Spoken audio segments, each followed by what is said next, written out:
It's been said that the two most important days of a person's life are the day they're born and the day they figure out why. Hi, I'm Jimmy Lakey, the host of the Critical Mission podcast. I figured out what my why was. I thought early on I might be a politician. Maybe I'd be a pastor. Maybe I'd be a preacher. I started a music company. I host a radio show. But my why, it was all discovered on the streets of Africa, in Rwanda, when I met a little child that I adopted and decided I'm going to take care of widows and orphans in Africa. My organization, my why, is riverspromise.org. What's your why? What about my guest? What's their why? We tell the story of people's why right here on the Critical Mission Podcast. Hey, everybody. Welcome back to the Critical Mission Podcast. I am Jimmy Lakey. Glad to have you here on the podcast. And tell all your friends, like it, share it, all the stuff down below, up above, wherever it's at. But pass the word around. Tell people to watch my Critical Mission Podcast. And my mission is critical.com, the Critical Mission Podcast. In the studio with me, by the way, cigar of the day, the Knuckle Sandwich. The Knuckle Sandwich cigar is a product put together by the Food Network's Guy Fieri, and Knuckle Sandwich is the name of his production company. And he has his own line of cigars, which are quite delightful. The Espinosa Company, hello, Jack Tarano. If you're ever watching, we'd love to have a cigar sponsor on the podcast, hint, hint. But, I'll have to tell the story someday. I did security for Guy Fieri because I'm a tough guy. Actually, I drew the short stick, and they said, you'll stand back there and don't let anybody attack him. So, Knuckle Sandwich cigar, excellent product. That's my cigar of the day. Thank you for asking. I know you were concerned. All right. On this episode of the Critical Mission Podcast, Mr. Greg Aden is sitting in the studio with me.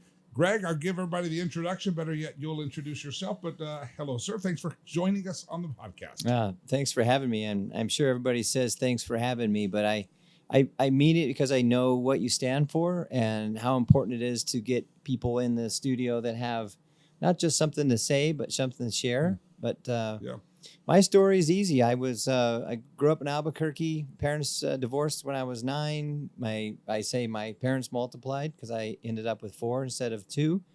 I also had a stepbrother and stepsister immediately, and really was a whole different time in my life. And it's funny because I don't remember those for 1 to 7 years, but I remember the 8, 9, 10 years as soon as I met my stepmom and my stepdad. I bring that up only because they're 2 people in my life that have been a significant influence on me. So grew up in New Mexico. Albuquerque, yep. Albuquerque, and somehow you ended up in the world of hospitality. That became your first world, hotels, and that became your first, I guess, big professional endeavor.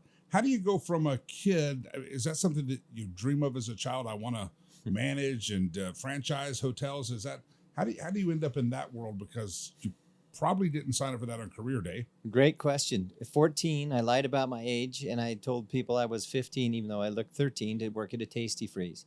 Fast forward all through high school, Jimmy, I worked as a busboy, dishwasher, prep cook, blah, blah, blah. Went to Fort Lewis College and, didn't do much there in hospitality, but I ended up at Tamarron Resort right outside of Durango at the time, 4-star, 5-diamond. I was a convention sales manager. What that means is you communicate to meeting planners and say, hey, please bring your conferences to Tamarron Resort. The story gets a little interesting because during those summers of my college, I was actually a bellman at Marriott's Tantera, Lake of the Ozarks. Ended up meeting somebody there. People always know you have people in your life that change the trajectory of your life. Mm-hmm. And shout out to Bob Ekman. We were playing softball, and I was a kid in college. He was already graduated. Long story short, he liked what I was doing at Tamarron after graduation. He hired me to join Marriott. I was there 8 years. But I really started in hospitality sales or franchise sales and development, as you mentioned, back in 98. Had a great career for about 16 years, and I didn't really know I was a leader at the time. I didn't really know I could sell that well, but I had a fertile market, Texas and Oklahoma. I had an easy brand, Holiday Inn Express. Shout out to them. It was just coming off the market, and my phone rang. I was just in the right space at the right time. I remember the Holiday Inn Express came about, just as kind of a sidetrack. What makes a hotel like a franchise or a brand like Holiday Inn, Classic, old school hotel, swimming pool, kind of a restaurant on site. What happened in America that all of a sudden the Holiday Inn Express was the place to be? Because I can tell you where Holiday Inn Expresses are in almost any city. Yeah. But the big Holiday Inns, they still exist. But what happened in the travel industry? Well, great question. And again, Holiday Inn is where La Quintas and Super 8s and right, that's where we stayed when we traveled. And it was the pool, the inside place. What happened to them is they don't pencil. No one's really eating there at night. So the bar restaurant became, well, what bar restaurants are next to the Holiday Inns taking all that business? So the model was limited service, meaning take care of, your length of stay is 2.5, 4 days, but you clean the room, change the bed and get ready for the next person, but you don't have all the costs associated with building a full service hotel.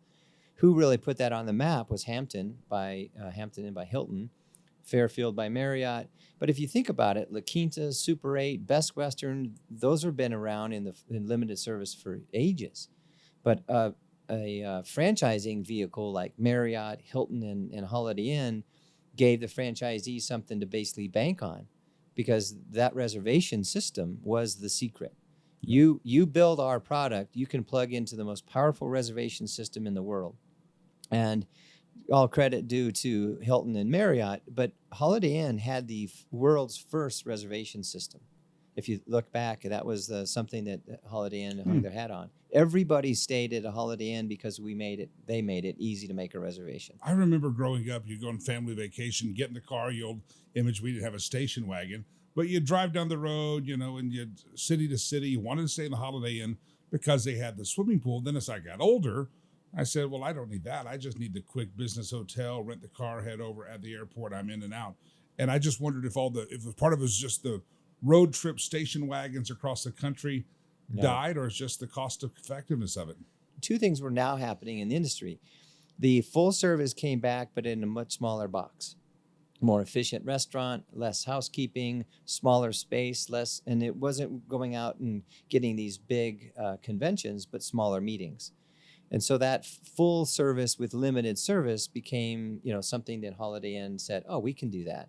But we had to reinvent, I say we because I was there, reinvent the Holiday Inn because everyone had kind of lost favor with the old green sign. Mm-hmm. I mean, the green sign was iconic. But then again, the hotels were becoming dinosaurs. And the challenge I had in the late 80s, early 2000s was I was literally going into middle America towns saying, we're going to put a Holiday Inn Express here to replace that green sign. And not everybody liked it. Wow.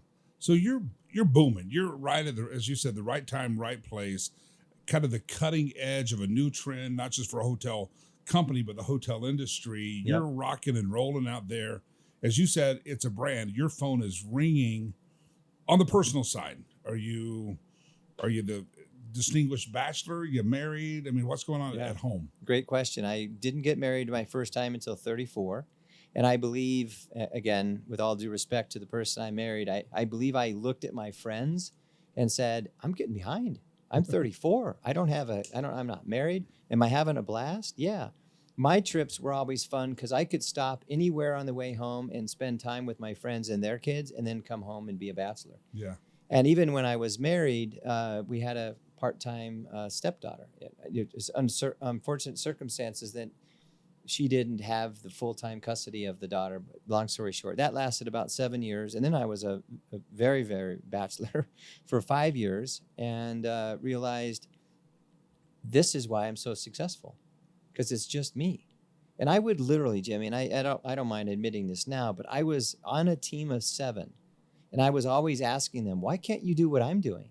Where's your commitment? Why aren't you spending the time on your deals like I am? Well, it's called a wife and kids. Yeah. I had no disdain for their lack of effort. I was just judgmental.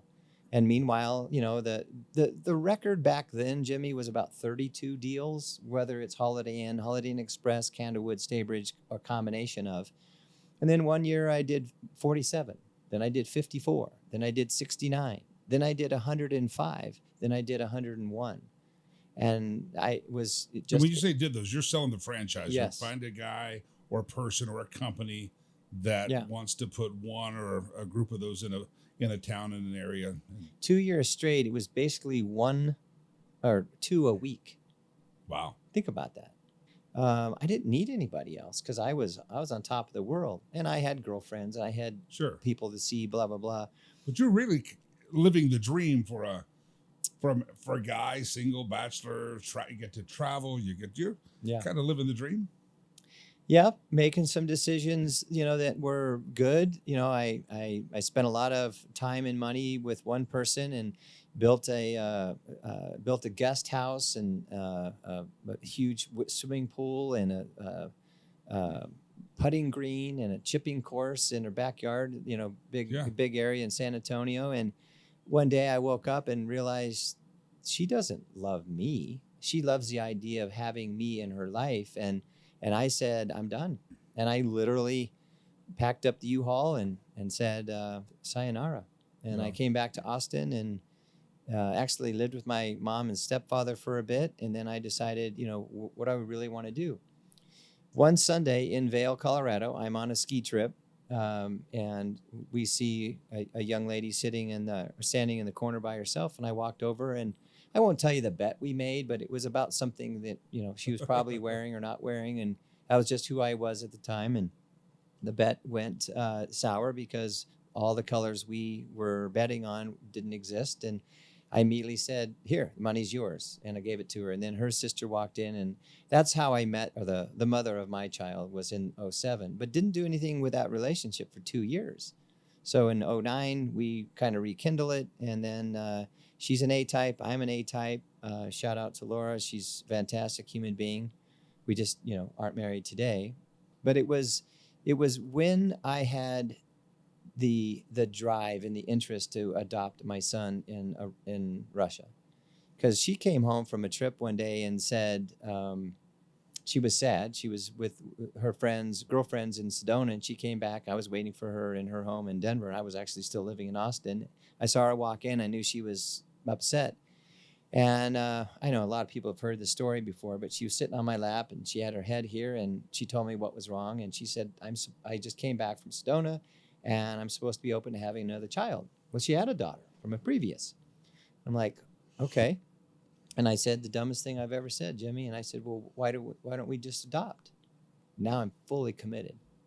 And I started to live that way. And I couldn't wait to get to Russia. And it wasn't a difficult adoption process for us, even though that year was the year that the lady in Nashville sent her son home after 3 years and said, basically, just kidding, don't want him. So they shut down the adoption process from Russia.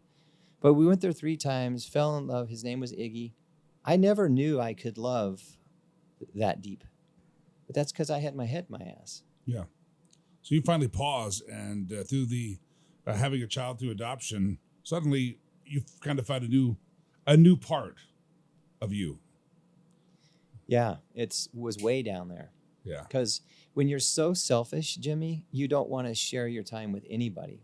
And having a child, as you well know, is a life changer. Oh, yeah. And it's not a time sucker. You have an opportunity to really give yourself to another human being, like I have never done before. So let's parallel this. You're living the dream. You're kind of shaming, in a sense, your coworkers on your team and saying, why can't you do this? Why can't you do this? And now all of a sudden you have a child. And how does that conflict with the career and the life you had been living? So first of all, remember, I was in Austin. She's still in Denver. I had to get to Austin. So in March, I came there, moved, etc. And we were already into the adoption process. When we first met him in September, that's when I fell in love. And when we came back, actually I was climbing Long's Peak on September 26, 2010. And I believe that is the day, Brooks was born, Brooks was created. But again, we weren't trying to have another child. So between our first and second visit to Russia, we ended up getting pregnant. Yeah. So now I'm not only committed, but fully committed. And I went from a 48-year-old with no kids to soon to be 49-year-old with 2 kids. So the empathy, even though I couldn't spell the word, the empathy I had for others it started to grow a little bit. And again, all credit to what Laura and I were as a team. The relationship didn't work, but I for the first time felt ownership and commitment to other human beings other than, Greg Aden. That slows down your pace. You're traveling, Sincerely. you're rocking and rolling in the career path, but now you've given your heart away to some other human beings. How did that transition happen, or that slowdown? Because obviously you couldn't keep up at the same pace now. Nope. So I challenged my boss at the time, my good friend, same guy, Bob Eckman. He was promoted. He was now the VP of the West. I had the courage one day to say, I'm bored. I mean, I don't want to sell franchises in Texas and living in Denver. And by the way, I have a family. So he challenged his boss, Jim Anhut, and give him a lot of credit too, and said, okay, well, it took him about a week, and they came back and said, what if we make you the VP of Holiday Inn Resort World for North America? I said, great, love it. Well, we had struggled with trying to renew the green sign. Think about trying to renew only 9 property portfolio called Holiday Inn Resort, and you're probably sitting here thinking, I didn't even know Holiday Inn had resort. I was about to say that. I said, I've done a lot of traveling, and I didn't know there was a Holiday Inn Resort. Yeah, they were purple in color. The buildings weren't purple, but they were just average at best. They were basically Holiday Inns on a beach. But we said, Bob and I put together a huge plan, and we said, what about mountains? What about the middle America? What about, Grand Lake, that kind of stuff? So we pulled the Band-Aid off the playbook, and Bob and I went to town, and all of a sudden, that was about about 9 months. Now all of a sudden, Bob's becoming the VP for all of franchise sales, and they need someone to step up and be the VP for the Western United States. The dumbest decision I've ever made was to say yes, because I went from owning a brand and a continent to now leading or managing people and doing deals. Now I'm the guy staying up all night on Sunday night, getting ready to present the political presentation to the franchise approval committee, and I hated it. Still making good money because I'm making a percentage of everybody that's working for me. I still wasn't a leader, though. I didn't even know that there was a huge distinction between management and leadership. Then I was dumb enough to everything else in my life. Yeah, let me sign up to climb Aconcagua. Oh, by the way, one of the tallest mountains in the world. And I trained and loved it. Loved the training. So life kind of slows down, but it doesn't. You take over a brand and you change jobs. You got the VP title. You're going to go climb one of the tallest mountains in the world. Meanwhile, Greg Aden is now madly in love with 2 little kids that are now your father. Yep. Yeah, and I hit overwhelmed, and I didn't know it. And training for this mountain gave me purpose. And I literally, and I'll let you watch the video. There's a movie out there called Climb for Freedom. But when interviewed, when Steve McGee asked, why are you doing this? And I told him, I said, if I really put my mind to something, what could I possibly accomplish? Now, if God was sitting on my shoulder or whoever you believe in, dude, you already have a purpose. Why do you need to put a mountain on your freaking resume? Mm-hmm. And that was the beginning of the end, but loved the climbing, loved all the practices and the training and stuff. But when you make a decision to go to the other side of the world to climb a mountain, oh, by the way, when I left in January, Brooks wasn't born. So I had a newly adopted son at home and a pregnant wife. And I go to Argentina to climb a mountain. What was running through your mind? Back us up. What were you trying to prove by saying, I'll climb this mountain and it's a bad time, a pregnant wife, but why? I'm Greg Aden and I can do anything. I'm invincible. And it's I ridiculous. make my own rules. Right. Yeah. And if I look back and I'm completely honest with myself, it's when I get back, I'll be fine. I just need to go do this. And if I would have had a real solid relationship with Laura, she probably would have said, what the fuck? What are you doing? What are you thinking? Yeah. But instead, she supported it and believed that when I got back, I'd be right. So about 18,000 feet up, this is in the book and the movie, I woke up one morning and I said, what am I doing? Why am I here? I have a newly adopted son and a pregnant wife at home, and I'm climbing a mountain. How arrogant can you fucking get? Pardon the French. And so I I actually said to the team, I'm going down. So I climbed down with a guide, stayed one night. There happened to be we were going to have to climb. We're going to have to go back down 30 some miles, and just like we came up. But fortunately or unfortunately, there was a guy that had frostbite in both of his feet. Some other climbing group, so they sent a helicopter to get him, brought him back to base camp, and they basically said, "You guys can catch the helicopter if you want." So I came home, and so your team, their climbing crew, they're up on the mountain. So you're like, "Adios, sayonara, I gotta go." Yep. And if they didn't have 3 guides, I don't think it would have been possible to leave. But because there were 3, it made it possible for me to go down with a guide, because you can't just walk down the mountain by yourself. You could, but who knows what would have happened. Be dangerous. So you catch the helicopter back and find the next flight back to Colorado? I got back to Colorado and pretended that I was really invested in the relationship, and couldn't wait for Brooks to be born. That was a beautiful experience, and all of a sudden there was all this. Everybody was always at our house, and I decided that when I'm traveling, I don't have to come back on Thursday night. I could stay another night and come back Friday. Or if I have a buddy in this town or one of my guys that I'm coaching or leading, I might stay Friday night and play golf or go water skiing on Saturday and come back Sunday. And the full commitment wasn't on the table. And we got divorced February 10th of 2014. Brooks was a little guy. Jackson was 4, and now I'm living a life that I don't want anymore. And so I had resigned December of that year, the year before. So I resigned from my HG, huge job, leader, 7 people, 5 brands, 24 states, and I get divorced about 4 months later. Now, I would not recommending resigning from your job and getting divorced in the same 6 months. Not a good idea. Not a good plan. Not a good idea. But Did you have a plan B? I didn't. I didn't ask for another job. I didn't put myself out there. Could I have been a franchise sales director or VP for another company? Perhaps. You were just kind of fed up. You just weren't comfortable. Just got to have a change. You didn't even know what the change was you're looking for. If it depends on what you believe in, and I'm not a super believing in a higher. I am a super believer in a higher power, a higher spirit for sure. And I believe they were telling me, do you want to be significant in this world or not? Pull your head out of your ass and make that decision.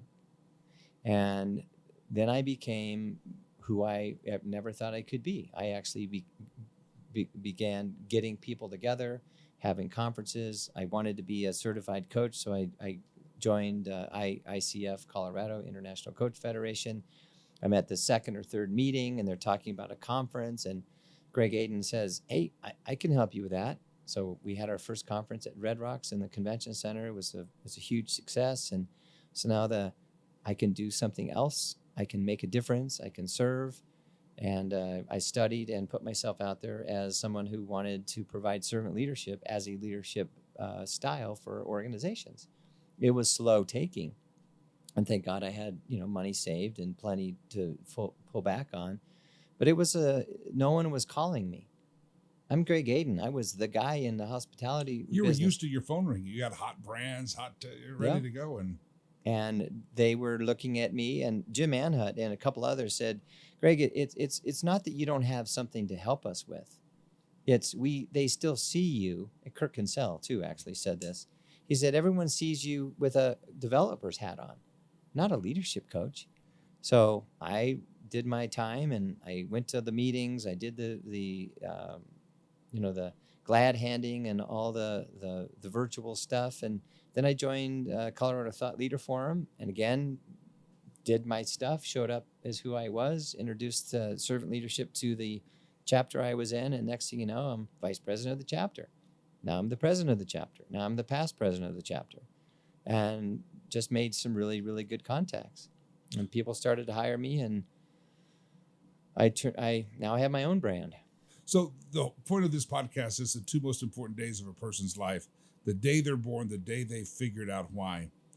When you quit the job, you knew you had to make significance. Did you know what that significance would be, or did you just did you know? I mean, what was it inside of you that said, "I want to coach. I want to lead other people"? Was it providing something for them that you didn't feel you had? Was it just you felt you had this innate gift? Yeah, I believe I have innate gifts, and I'm still a very proud man. Here's the difference, though. The decision I made on the mountain and then revisited and made it my own was, why am I really here? I mean, why am I on this earth? No one will remember my title. No one will remember how much money I made, how many franchises I sold. And there's only a few people in our lives, but I'm talking about me now, in my life, that really could say anything about me when I'm not here.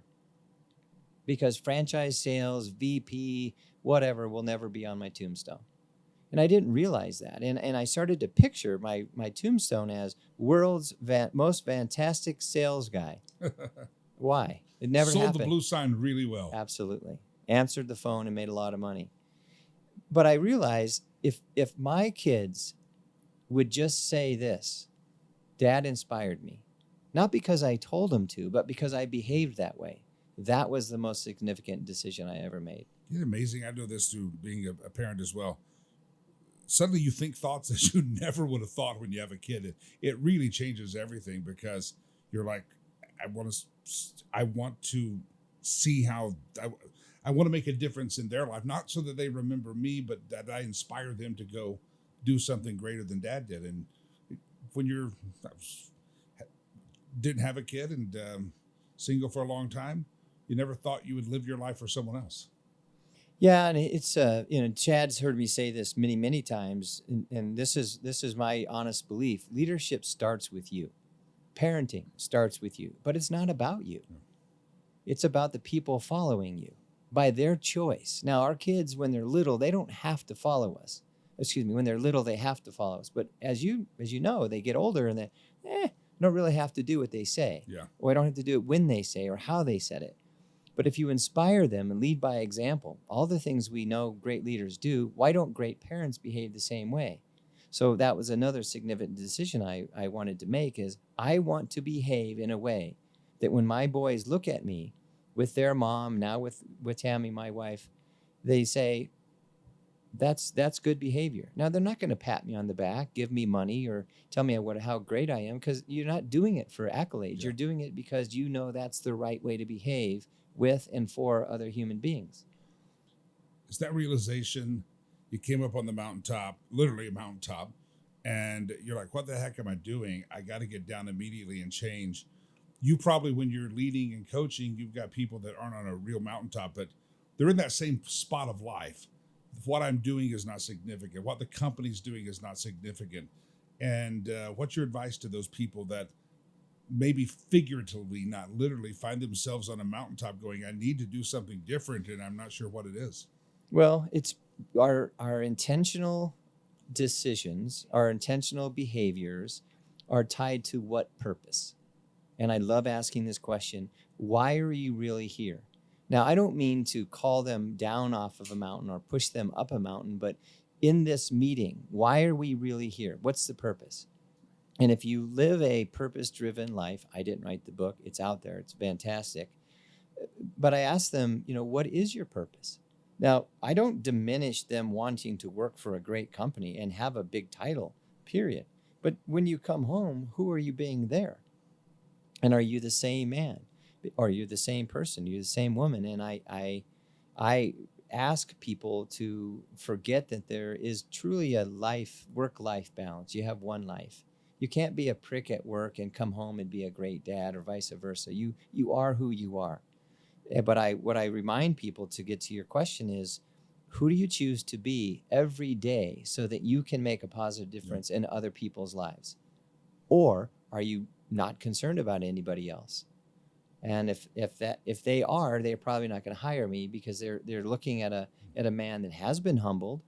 As you know, I lost my Sam passed away, and May 5th last year, and he took his life. He chose not to be here anymore.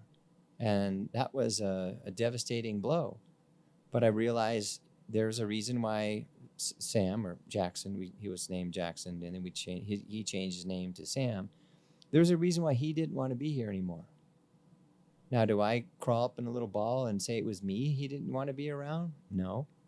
I don't know what he was thinking at the time. Anybody who's out making a difference, that kind of life and tragedy, life change, could have knocked you off your significance, but you stayed focused on that mountaintop realization of, I've got to be significant, and life sucks right now, but I got to stay on mission.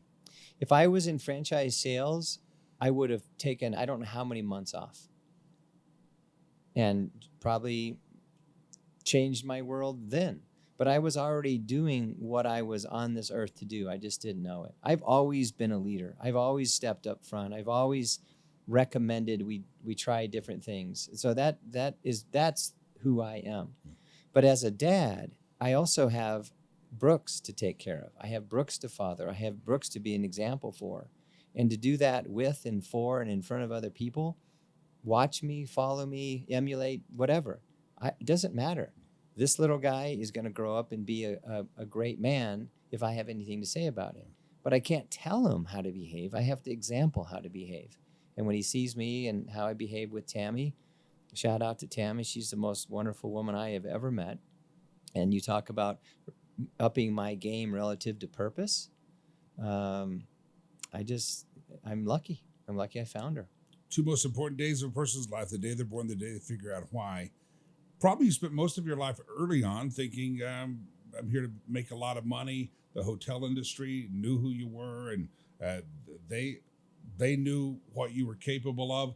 You ever run across any of those people and they go, Greg, there's still some money out here to be made. Get back in. Did they ever try to lure you back in and get off your purpose? No. And they know I'm not approachable in that way, because I am doing what not only gives me purpose, but at the end of my days, I will look back and have zero regrets. Because I've said I'm sorry to a lot of people over the years, rest assured. And I'm still saying I'm sorry to other people. Wrap it up here, but anybody that's listening, watching on the podcast, they sometimes hear the day you're born, the day you figure out what for. They hear my story. Oh, then significance is going to start a school in Africa, or it's starting a nonprofit that works overseas. It's not. Not everyone's going to start your own leadership and have some top clients in the corporate world. Not everyone's going to go start an NGO or a charity in Africa. And I think that's a point I'd like for you to put into your words, because significance can't just be parenting. It can be just being a better parent. Get your ass home and go home and be a parent to that kid. But some people hear that purpose thing and they think, oh, I've got to go start something big, and if I don't, then I'm not significant. No, because the littlest thing may not be what you finish as a big thing. But if you start something, initiative, if you see something that needs help, something needs to be picked up or put back together, someone might see you do that. And they may not come over and say, oh my gosh, Greg, thank you. Because are you doing it for thanks? Are you doing it for recognition? That's not a purpose. Because I see a lot of people on TikTok and Facebook and all the other bullshit. And it's basically, look at me. We see you, but what are you really doing? Yeah. And I am not a man in the shadows, but I'm not someone that needs to be on stage, having glory given to me. But I would say to wrap it up in a couple words is, are you doing something that's serving others? Because leaders, parents, it's not about you. It starts with you, but serve and lead someone else. And if you wonder why I'm stuck on servant leadership, convince me there's a better way to serve another human being. Lead another human being if you don't serve them first. Yeah. I just, and again, argue with me all day. Do you boss your kids? Do you manage your kids? Or do you lead and serve your kids? It's a no-brainer. Yeah. Now, if they don't like you, they're going to leave the house. Yeah. And good luck getting them back. We live in a world of selfies. Everybody wants a selfie. And that becomes a problem. If you're going to make significant impact, you got to get rid of the selfies. Figuratively, probably even literally as well. Everybody wants a selfie. I can't ask someone else to lead people like I'd like them to lead because that's what they say they want. And then I turn around and do something that isn't what I'm suggesting. Think about that. That's just insanity. Yeah. Greg, it's a pleasure. I know you've got people may want to contact you. We can put all that on the screen and your leadership training or leadership coaching that you can do. And you can do it. But I appreciate the story because I like driving home that point that you don't have to go start a big charity somewhere. You can start with one act of significance and figure out the small thing you do may not be where you end up. That is it for this edition of the Critical Mission Podcast. My guest, Greg Aden. Appreciate him coming in. And again, the cigar of the day, the knuckle sandwich made by Mr. Guy Fieri, Espinosa Cigars. Hello, Jack. Good to have you watching the podcast as well. Hey, make sure you like and share this if you would. And also remember the website, mymissioniscritical.com. Mymissioniscritical.com. We will see you next time on the Critical Mission Podcast.